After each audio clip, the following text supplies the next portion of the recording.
Boom, baby! Beers by Ivy, Pacers, Knicks. Holy cow. What a series, what a game. I'm from Indianapolis, so I'm a Pacers fan. I was sweating that whole game. I'm going to recap game seven. I'm going to recap the whole series. I just want to give a shout out to both teams with incredible performance, heart, effort, toughness. I mean, I have like all these notes, but like the story arc of this series and what it means for Pacers and Knicks fans to come back together and compete. I love it. I mean, I absolutely love it. I mean, I know Knicks fans hate us, but we hate you guys too, and that's the beauty. It's like, like there's a few rivalries in the NBA, Lakers, Celtics, which is kind of dead, Pacers, Knicks, and it's just good to have the Pacers, Knicks back. It's good to have the intensity of Madison Square Garden, and it's just so hard to win there. We're up by 20 points, and I film a little short video just saying like no one cares. No one cares that you're up by 20 points. 20 points in Madison Square Garden is 0 points. It can be worse. It can be the momentum. It's just a giant wave that sinks you. Ooh, hit his floater swim. I mean, oh my gosh, that game, that series. So we're gonna recap Game 7. I'm gonna kind of go through box score, and then I'm gonna do something I've never even seen anyone do on YouTube. Is I'm gonna give props and shout outs to different players of what I saw from them and go over the performance on both teams, quite frankly. And then we're going to talk about story arc and the next series. But it's just so funny. Like some guy commented on my YouTube and he was just like, Celtics and six. I was like, I don't give a shit. I just care about beating the Knicks, man. You want to beat your rival, right? Ohio State, you want to beat Michigan. You don't really care about beating Penn State. You want to beat Penn State, but you just want to beat Michigan. Same thing here, man. There's just something about it that Reggie and the boys and set for the Pacers that, hey, like, we beat the Knicks. And I do want to say, like, I'm pumped on making this video because if you're probably watching this, you're a Pacer fan or you just like my energy. But like the whole media cycle is all going to be about why the Knicks lost, blah blah blah. The Knicks, what's wrong with the Knicks? It's never about the Pacers. It's never about the Pacers doing anything good. So I'm going to talk about a lot of good from what the Pacers did, and I feel like the team grew up today. I feel like we grew up as a unit. And in the beginning, beginning of the series, we were pretty good. In the middle, we were like okay. Towards the end, we were great. And I know someone could say, well, the Knicks fell apart. Well, that's part of the game. Part of the game is staying healthy. Part of the game is preparation. Part of the game is having trainers, making sure you don't get injured. I mean, that's literally part of the game. It's Michael Jordan's story, right? He got injuries and he found his trainer and he pretty much never missed a game. Even when he was super old, he still played 82. Right? That's part of sports is preparing yourself mentally and physically for the battles ahead. Okay, I gotta adjust something real quick on my computer. Make sure the volume's cool. Okay, now we're back. Okay, Game 7, Pacers Knicks. Pacers 130, Knicks 109. Pacers shot an incredible 67.1% from the field. I've never even seen that in basketball. I mean, like 50% is incredible.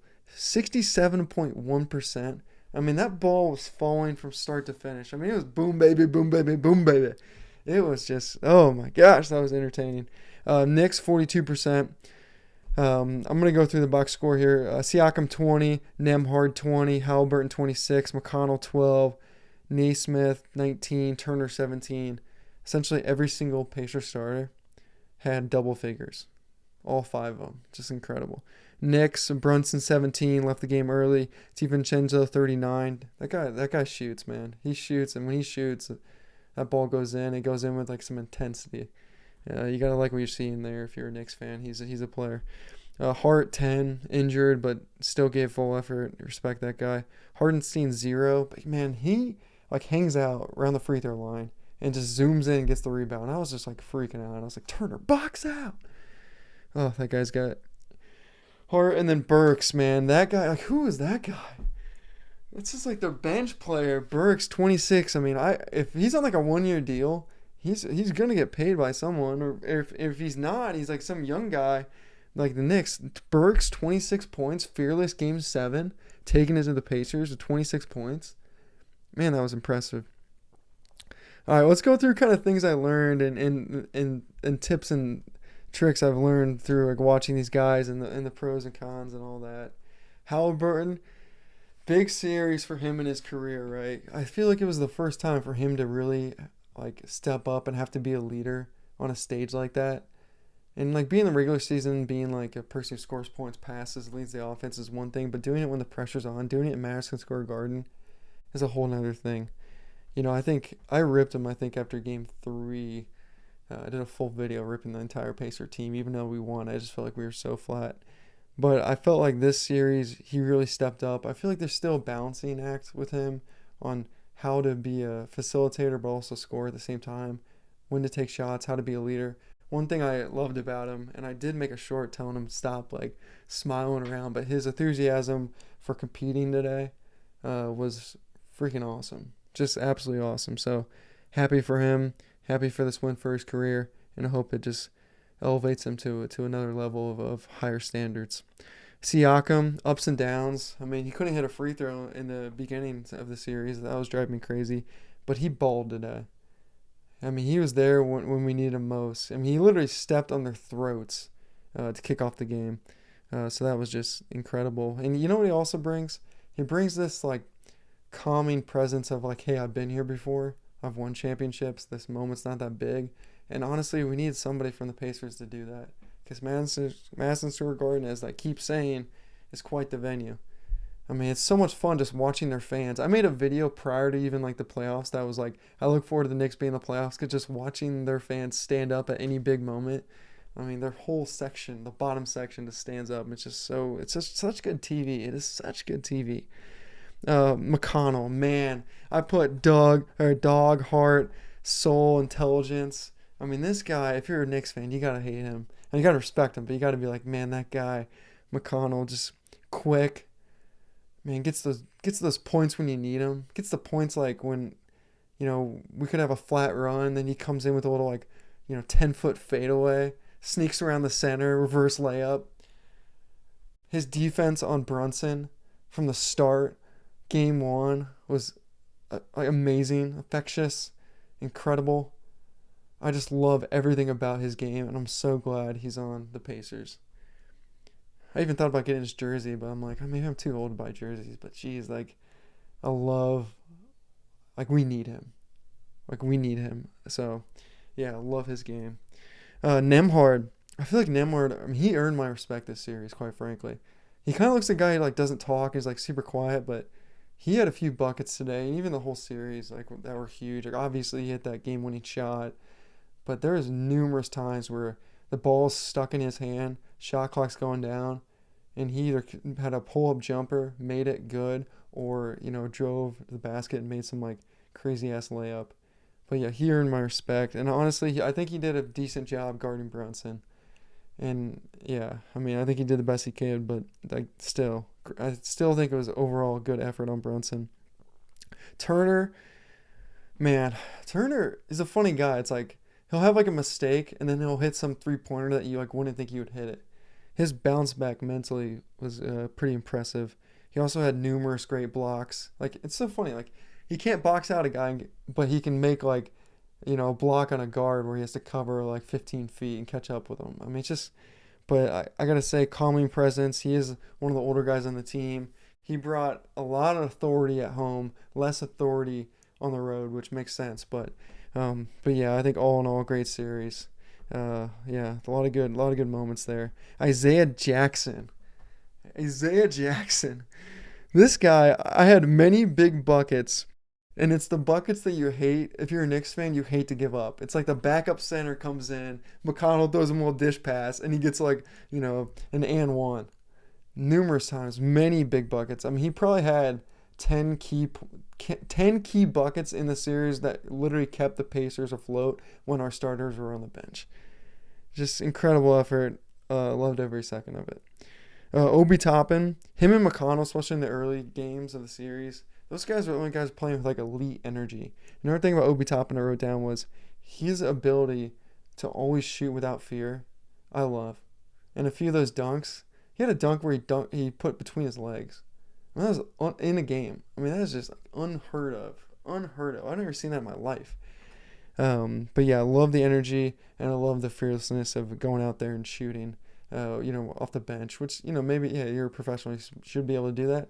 Maybe not always the case, right? So absolutely love that.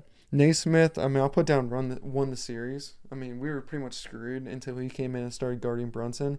It was like the no-brainer that no one saw was like put the bigger guy on Brunson, at least slow him down a little bit, right? And so Naismith also had a few big two-pointers, a couple big threes throughout the series, but all in all, great.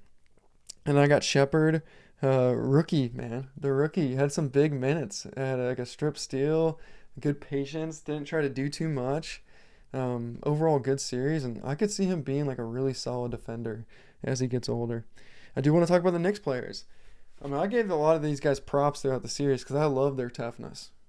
I mean, these guys bring it, and they bring an old school form of basketball, an old school form of sports that you don't get to see every day. It's a lot of complaining, whiny professionals, and these guys are the complete opposite. Old school guys remind me of me and my friends, honestly, in terms of just like wanting to compete and competing really at all levels, at all moments, right? Brunson, that guy's a stud. I hope his hand heals up quick. I'd love to compete. I love the Pacers to compete against him next year. But yeah, I love the heart, love the toughness from him. DiVincenzo, same thing. That guy can shoot the ball. It's like I said in one of my videos. It's like Steph Curry rubbed off on him. Because I mean, when he shoots, he shoots with that intensity I was talking about earlier in this video. Hart, 10 points.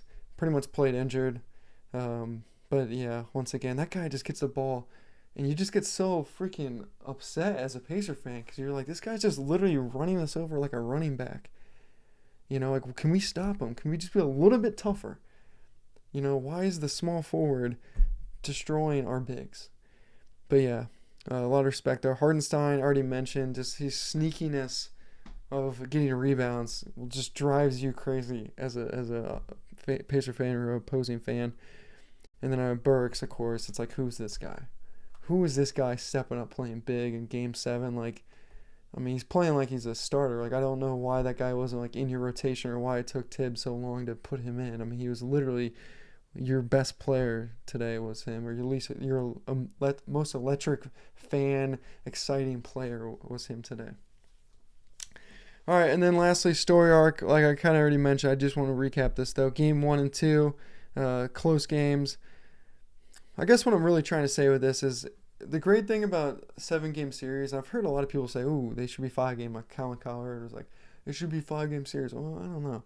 The cool thing about a 7-game series is there's the evolution of change and evolution of people's systems improving, and it's the little adjustments you make. You know, it's like Brunson dominated the Pacers the first 2 games, and then we put Naismith on him. But then Brunson started kind of figuring out Naismith. And then he pretty much dominated Game 5. But then we came back and we started rotating, where we had like Shepard, Naismith, Nembhard, and McConnell all rotating on Brunson. So it's just like these little adjustments, right? Okay, Siakam, you're going to pick and roll now with Halliburton. We're going to do this because that worked in Game 6. Let's make this a little bit better. So just I love the competitiveness and like the details of coaches and players learning about the opponent and just completely diving deeper into what is working. The adjustments.